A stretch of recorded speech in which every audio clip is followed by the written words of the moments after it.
a couple years later, 3 years later or something, I'm living with him. And he tells me he'd heard from Stevie and she was in town and wanted to have dinner with him. And so he had said, well, I'm in a relationship. And she had said immediately, well, bring her. I'd love to meet her. And so I was just beyond excited. I mean, I admit freely, I kind of fangirled out like, oh, what am I going to wear? Like I was I was a huge Stevie Nicks fan on every level, personally, in a fashion sense, in a music sense. I mean, she was a goddess to me. And so I was super excited. And then Joe, Rick, the bass player, and Gino Michelini were hanging out at the house.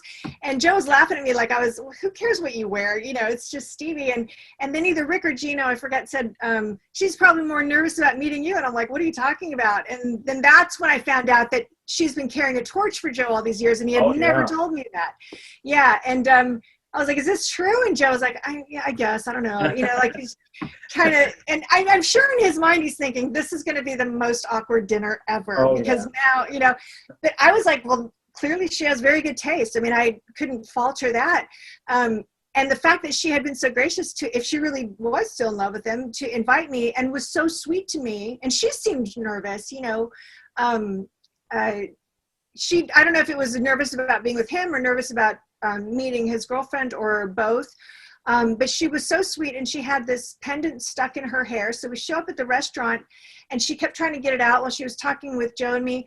And I offered to get it out for her. And she's like, thank you. I've been trying to get this out for hours. And so I very carefully, I'm like, you know, I'm not going to harm one hair on the goddess's head. Stevie had that beautiful, you know, so I very carefully really curly, really curly. She had it straight at the time. She had straightened it. Oh, yeah. I remember the photo. Okay. Yeah. And then she gave it to me, like, as a thank you gift. She's like, insisted I have it. Yeah. Yeah, she was just delightful. And then she comes, so we invited her to the house after dinner. And now keep in mind, she did not go to the bathroom at the restaurant. We were at La Toque on Sunset, and she never left the table. She got in our car and came with us to the house, never used the bathroom while she was there, even though she was there all night.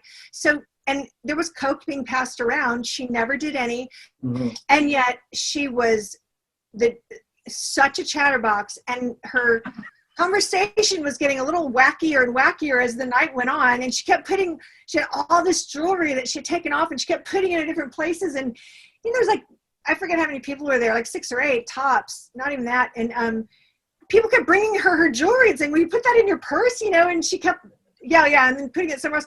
And then eventually she gets on the piano and she's playing, and it's like 4 something in the morning, and we're all up there just sort of watching the Stevie show, and Joe is like, pulls me aside, like I'm dropping hints, she won't leave, and I'm like, oh, I got this, you know. So I sit down and I try to gently drop, you know, big hints about we're going to go to bed, and it's been so lovely having you here. And she's like, oh yeah, good night, you know, and like she's literally continues to play. Like she was the guest who wouldn't leave, and it was the strangest thing. And Rick the bass player was like cracking up behind us. Finally, Gino mentions that her limo is waiting in our driveway and has been all night. And so I go out there, and the limo driver is like clearly been in this position before, and he's like, I got this, just get her outside, I'll get her in the car. And like we had this whole sort of, you know, subversive strategy to get her away from the piano and outside so we could get rid of her. It was hilarious. I mean, I adored it. And then she called the next day because she had left her jewelry at the house.